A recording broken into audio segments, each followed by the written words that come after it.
Brace yourself. It's Andy Snowden, stage and stage and stage and screen. Stage and screen. That's the absolutely stunning These Changes, the brand new one from Nell Bryden, taken from a brand new album, The Collection.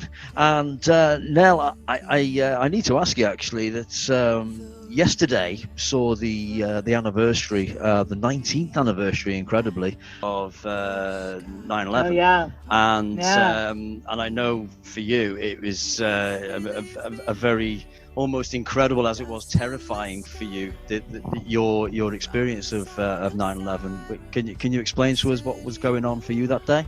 Well, you know, I have traveled so many miles and I have met so many people since then, and I can't say that I remember all of that terribly clearly, but that, you know, it was like 19 years ago now, and I remember that day like it was yesterday. It's so burned into my memory. It's so clear, and I think maybe it's something that, you know, when a big tragedy like that happens, it just really sticks with you. But I was living in downtown Manhattan, down in Greenwich Village, in my little place on Perry Street, and it was probably just about a mile or so away from the Twin Towers, and I heard the first plane fly overhead.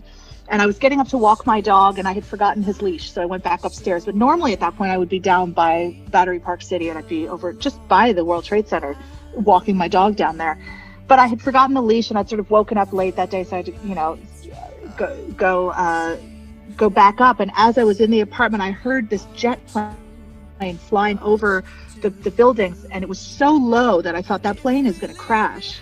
And then my next thought was immediately, no, it's not. This is Manhattan, and we know what we're doing, and of course it's not going to. And then I went out shortly after and saw the cutout of the wings, and, you know, the burning wingspan and the plane. I could see the shape of the plane exactly as it had flown in. It was just slightly on an angle. And it was so bizarre. It was so hard to put together in my head that was full of people who were dying at that moment, to be standing on the street, because I still had my innocence. I think we all still at that point had our innocence. Yep. And we didn't consider that the worst could happen. You know, it just wasn't something that we would have considered. And so then when the second plane, you know, crashed in, and then I saw the towers fall, and it was just, you know, the whole thing was so awful.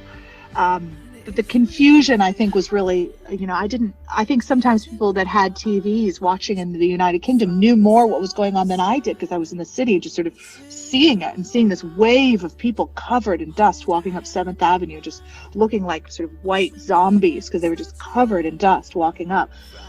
And so that was obviously the day's events was so difficult. I was right near St. Vincent's Hospital. We were waiting for people to come, and we were waiting for, you know, all these ambulances lined up, and nobody ever came. But what I did notice that day was that New Yorkers, traditionally these people who are supposed to be so hard and so unapproachable, everybody pulled together like we were this little village, like we were just, you know, all in this together. Everybody became a neighbor, and it was like everybody was your friend, and you had to help each other out, and that was the only way through, and everybody pitched in. And I had this sense that there was some hope rising from these ashes of this terrible experience, that there was some, I don't know, like a feeling that collectively we were going to get ourselves through these terrible events.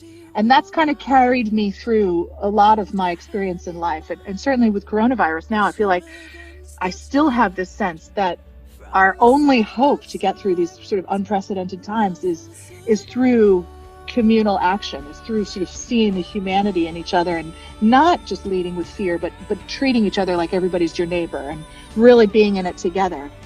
And I thought that, I mean, I guess I still have hope. You know, there's plenty of reasons to lose hope in this world that we are in now, but I still have hope that there is a way that we're going to get each other through what we're going through and come out the other side stronger. Brace yourself! It's Andy Snowden, stage and stage and stage and screen! stage and scream.